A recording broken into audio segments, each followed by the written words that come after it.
For about half an hour, I'm going to be talking to you about your habits. Not all of them, fortunately. I'm going to talk to you about specific habits that I call conversational habits. So you and I have habits around when we speak up and when we stay silent. And we've also got habits around when we listen and who we listen to and when we don't. And those habits pretty much define our lives. They certainly define our careers. They define our management and our leadership practice.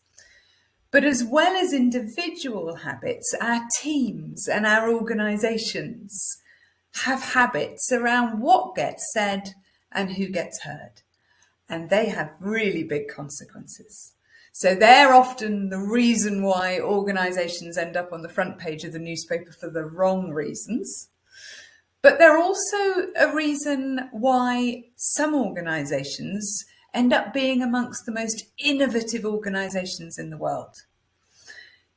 If it's habit in your team for people to stick up their hand and say, I've got an idea, or if it's a habit in your team for people to stick up their hand and go, I disagree, I'd like to challenge the way we're thinking about this.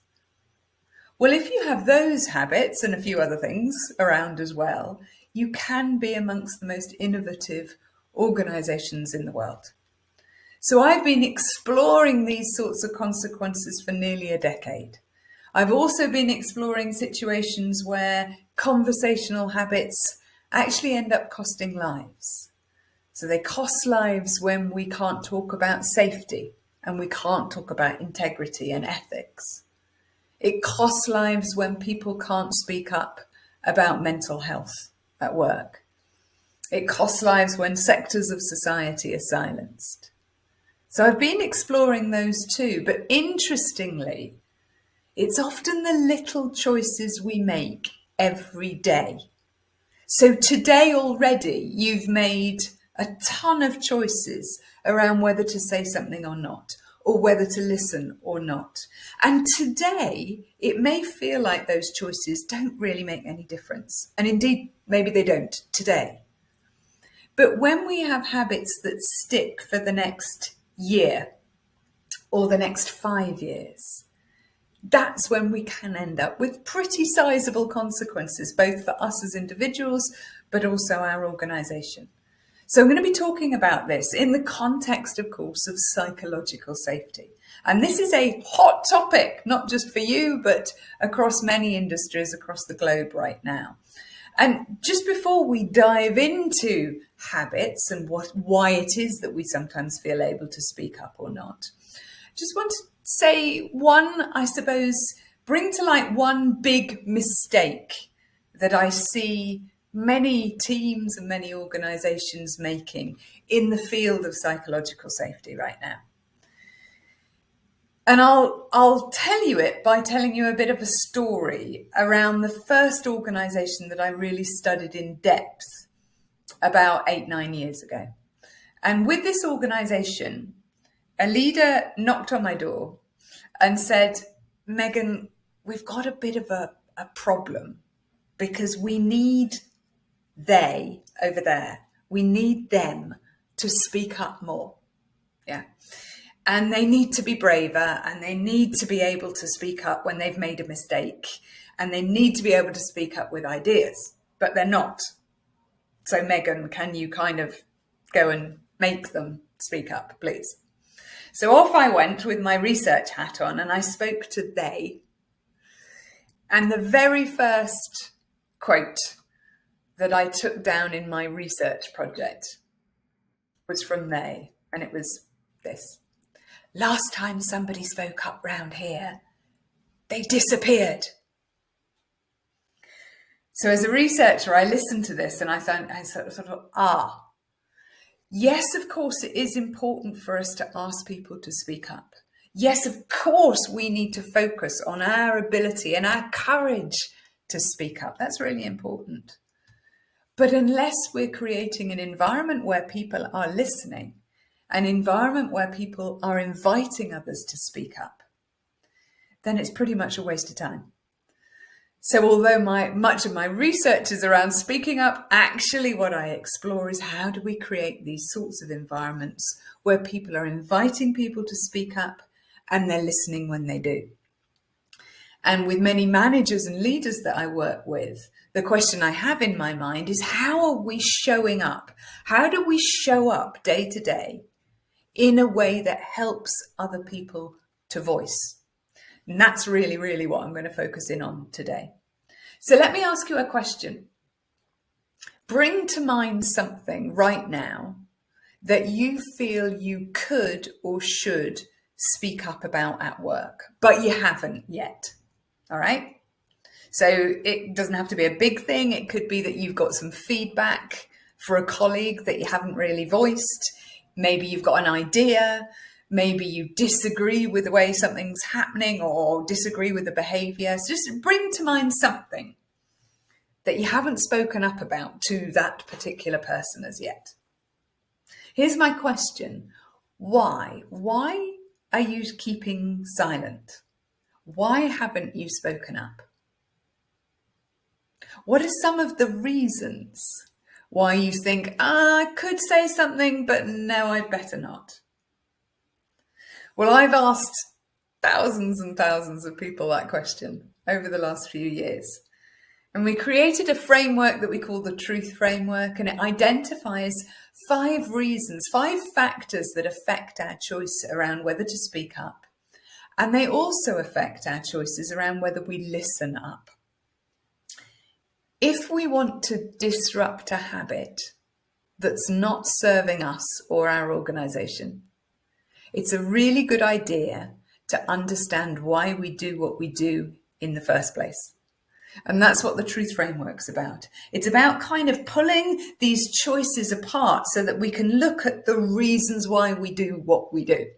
And when we can see that a bit more clearly, we're a little bit more likely to be able to disrupt some of those habits that don't serve us.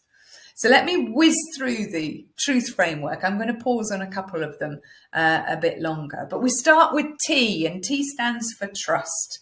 So I'm not going to speak up unless I trust in the value of my own opinion. And for many of us, that means, well, I feel like I need to know that I have evidence for what I want to say, but also it has to matter enough. If you're a parent, you'll probably know the phrase, pick your battles. Yeah, we can't speak up about everything. So we choose, do we have the evidence? Do we know what we're speaking about? And does it matter enough? Am I going to go in for this one? Am I going to really speak up? But trust is also important in terms of listening up. I won't listen to somebody else's opinion unless I trust in the value of it. And of course, we trust some people's opinions more than others, about some topics more than others, at some times more than others. So trust is kind of the ignition, if you like, for both speaking up and listening up. But if I've decided I've got something to say and I really want to speak up about it, the very next thing that goes through my mind, and probably went through your mind when I posed that question to you, is what will be the consequences? What are the risks? That's the R in the Truth Framework. So what will happen if I speak up? And very often we have stories in our minds around, what happened last time I spoke up? What happened last time a colleague spoke up? Did it end well? Do I want that to happen again? And we'll come on to this, but this is the reason why particularly managers' responses to when people speak up are so important, because it defines the level of risk and consequence. So we have stories in our mind and we think, oh, okay, maybe I will speak up because of what happened last time. We even have stories, though, that go right back to our childhood. So some of us as children learnt that it was a really good idea to speak up and to challenge authority. And some of us learnt that that wasn't a good idea and that challenging authority was actually disrespectful. So we learn a lot of things in our organisation, but way before then, around risks and consequences. And 2 of the biggest risks that we fear in terms of speaking up is the fear of being perceived negatively and the fear of upsetting or embarrassing the other person. So we're relational beings. We're social beings. We like to be in relationship. And if we feel that speaking up might threaten that we might be perceived badly, we'll often stay silent. The other risk that's really finding it a lot in my research at the moment is the risk of being ignored, or the risk of it not being much point in speaking up because nothing happens. And that's very often, sometimes it is because people are speaking up and they are not listened to. But very often people speak up and they then don't see what happens with what they've said. So it doesn't take long for the story to be created that there's no point. Okay. So risk is a really important element in our speaking up, but also in how we listen up and understanding the risks that people perceive and seeing whether we can mitigate them. More of that in just a second. U stands for understanding, and this is around politics and power. So speaking up is political. It very often affects people's agendas. And the more that we can understand that, of course, the more likely it is that we can speak up in the right way, in a way that we can be heard. Similarly, though, if we're listening up, we have to understand that there's a lot of politics that go on underneath and actually factor into what we get to hear. I had a great story from a chief operating officer from a big global bank. And he said to me, Megan, it got to the stage in the bank. He was referring to the financial crash.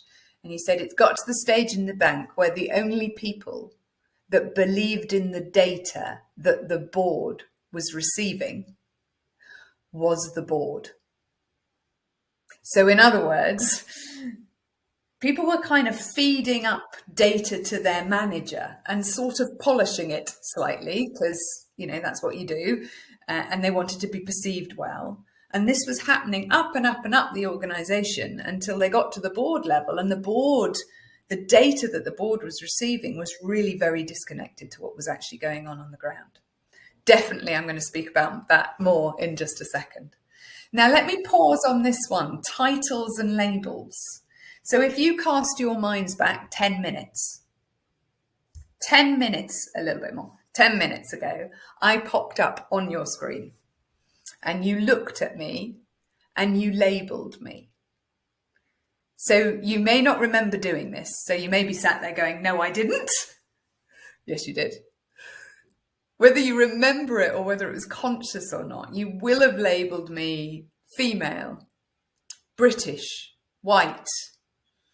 I have a few labels and titles in my introduction, professor. You labelled me, and you're probably still labelling me on my age and my appearance. We don't need to go into that. We label one another all the time. And the really fascinating thing about labels is that they convey relative levels of status and authority, depending on the context. So these labels are we label ourselves, we label others, and it's one of the ways that we navigate through status and authority. And that is one of the ways we determine whether it's okay for us to speak up or whether we think we should stay silent, and whether we should listen to somebody or whether it's okay not to listen to them.